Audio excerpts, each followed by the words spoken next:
दोषी gang rape में पकड़े गए हैं वो भारतीय जनता पार्टी के पदाधिकारी हैं। वो यहाँ पर मोदी जी का स्वागत करते हुए पाए जा रहे हैं। इनकी तस्वीरें जेपी नड्डा जी के घर में भी उनके साथ है। ये दीदी के साथ उन्होंने एक सम्मेलन के बाद फोटो भी साझा करी थी। ये तो गैंग रेप का आरोपी आपके साथ खड़ा है, अब तो अपनी चुप्पी तोड़िएगा। भाजपा की वाराणसी की आईटी सेल ऐसे गैंग रेपिस्ट से भरी हुई है। वाराणसी आईआईटी बीएचयू में 2 महीने पहले एक छात्रा के साथ गैंग रेप हुआ था।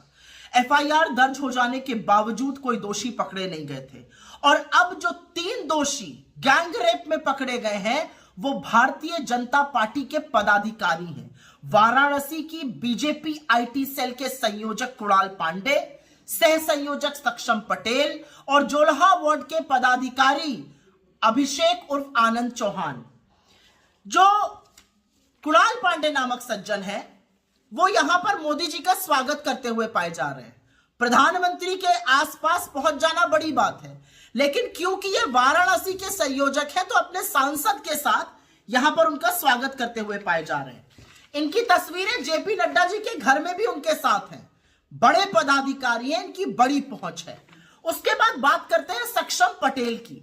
सक्षम पटेल जी स्मृति ईरानी जी से बहुत प्रभावित है। उनका कहना है कि दीदी के बताए हुए मार्ग पर वो चल रहे हैं। ये दीदी के साथ उन्होंने एक सम्मेलन के बाद फोटो भी साझा करी थी। जो इनकी दीदी स्मृति ईरानी यहां पर खड़ी है वो इस देश की महिला बाल विकास मंत्री हैं। स्मृति जी, आप रेपिस्ट को तो संरक्षण आपकी पार्टी देती है, आपकी चुप्पी नहीं टूटती। ये तो गैंग रेप का आरोपी आपके साथ खड़ा है, अब तो अपनी चुप्पी तोड़िएगा। असलियत यह है कि भाजपा की आईटी सेल वाराणसी, और ये उनके प्रमुख है, किसके साथ खड़े हैं आप खुद ही देख रहे हैं। भाजपा की वाराणसी की आईटी सेल ऐसे गैंग रेपिस्ट से भरी हुई है और असलियत यह है कि वाराणसी प्रधानमंत्री नरेंद्र मोदी का संसदीय क्षेत्र है, इसलिए चुप्पी रखी नहीं जा सकती और चुप्पी तोड़नी पड़ेगी।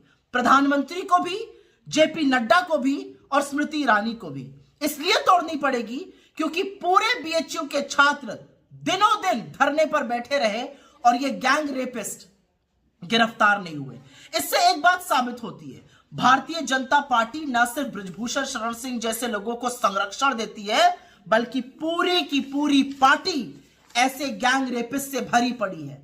प्रधानमंत्री के पास कोई पहुंच रहा है, कोई स्मृति ईरानी जी के साथ तस्वीर खिंचा रहा है। मैं जानना चाहती हूं प्रधानमंत्री मोदी, जेपी नड्डा और स्मृति ईरानी अपनी चुप्पी कब तोड़ेंगे। ये चुप्पी टूटनी जरूरी है क्योंकि 2023 के अंतिम दिन जो भयावह सच सामने आया है वही भाजपा का असली चाल चरित्र और चेहरा है।